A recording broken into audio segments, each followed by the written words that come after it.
how to send USDT from your Phantom wallet to your Bitget account. Hello everyone, welcome to our channel and let's see how we can do it.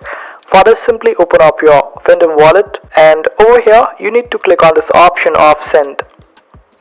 Now type USDT and then select USDT.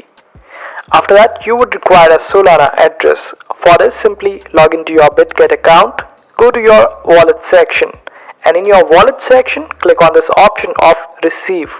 Then select USDT, and in the network section, as soon as you will select Solana, you would get an address. Simply paste that address over here, then type the amount that you want to withdraw from your Phantom wallet and click on next.